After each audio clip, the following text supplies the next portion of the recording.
The Grey Man was a highly anticipated movie that had the Russo brothers behind it, and it led a lot of people wondering what it would be like. Following Fitzroy's former Grey Man named Six, he was an individual who we watched spend the entirety of the movie trying to avoid being taken out. With this, I thought I'd get into it and explain the ending, break it down, and share my thoughts and opinions on the movie. So, here is the Grey Man ending explained. Just to let you know, this video will contain spoilers. The Grey Man was a real interesting one. We started off by seeing Ryan Gosling's character Six getting recruited by Fitzroy back in the early 2000s from a prison by stating how even though he was a criminal, Fitzroy would have done the exact same as what he did. Something that we later found out in a revelation was something that nobody else ever thought of other than Fitzroy, cementing the connection that the pair had with each other.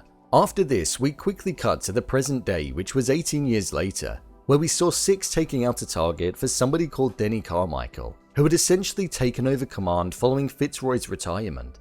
Denny Carmichael was an individual who was using the agency for his own personal vendettas and gain, as he was a chaotic individual much like Lloyd, who was played by Chris Evans. However, we saw that Lloyd went into the private sector due to being dismissed based on events taking place like unauthorized torture, showing the type of evil individual that he was. We saw Six take out the initial target, which we later found out was a former Grey Man and was number 4, and this was because Denny had ordered it to take place in order to protect the evidence that he had on Denny's abusive behavior of his power and the organization.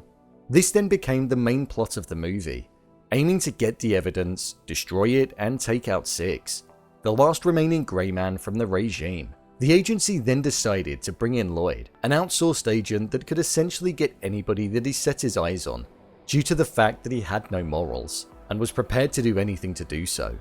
We saw just how much of a skilled fighter Six was all throughout the movie, and we saw that he was pretty indestructible. It definitely wasn't believable, but it had the action movie exaggeration of being able to jump out of a plane and survive, and then, obviously, just walk off. The main piece of leverage that was used in order to lure Six to Lloyd and the facility was Fitzroy's niece Claire, who Fitzroy was the guardian of.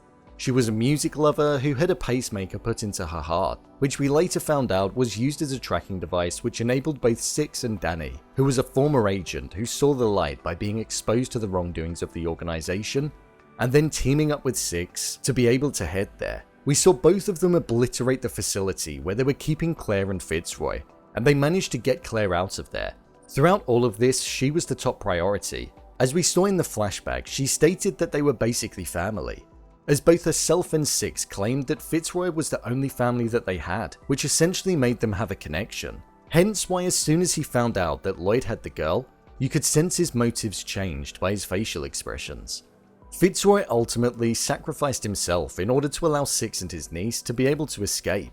However, once they did escape, we saw them come across Lloyd, the maniac who had no remorse, no emotion, and was a heartless killer, who was prepared to do anything, including tearing up the entirety of Europe for his own personal gain in order to get Six, and as he stated, receiving an open checkbook.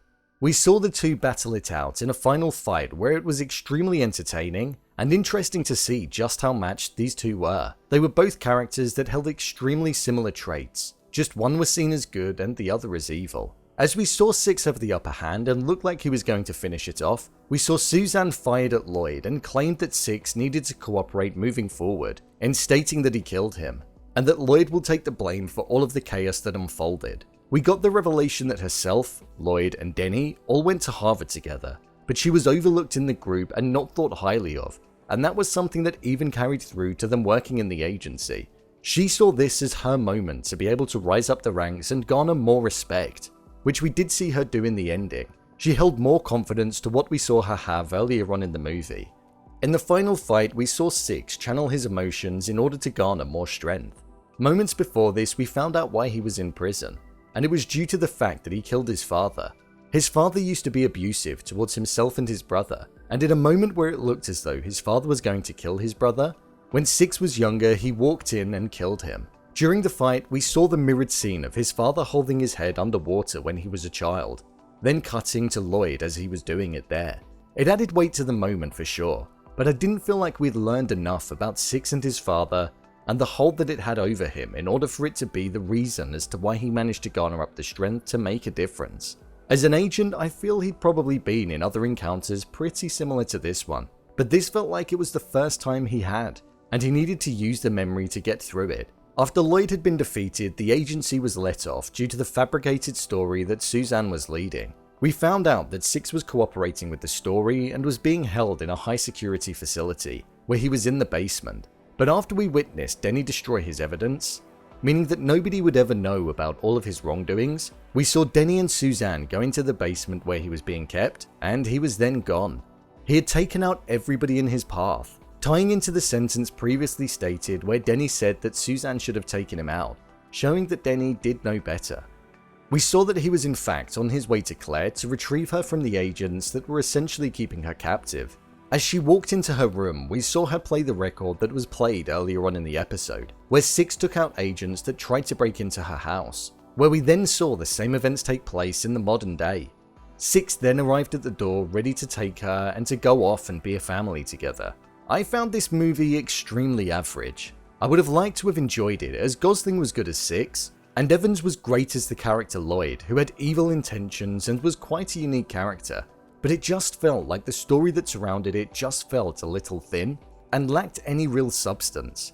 It was a movie about an agency just chasing somebody around the globe to retrieve evidence. And even then, in the closing moments when the evidence was destroyed, it all just felt a little bit inconsequential and like it didn't actually matter that much. The action sequences were great and they made for some great viewing, but when it's 80% action and 20% dialogue surrounding a story that at its core is just one person chasing another, you leave feeling somewhat dissatisfied. I also felt like the ending didn't quite make sense in the fact that it was viewed as a happy one. Six is still out there with Claire, which is still a danger, and we saw the type of technology that the agency had. They'll most likely be able to track him down relatively quickly, which makes me think that this is just going to be an endless cycle. Denny is still sitting there.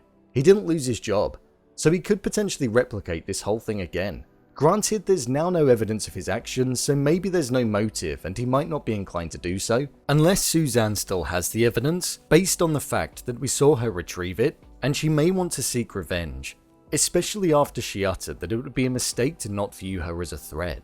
But it went deeper than that. It was also about taking out the last man that was part of the previous regime. The movie was okay. I wouldn't be rushing to watch it again or recommending it to that many people, but if you're a fan of action sequences, then this is probably for you. So, there you have it, The Grey Man ending explained. What did you think of The Grey Man? Leave a comment down below, and don't forget to subscribe. I'll see you next time.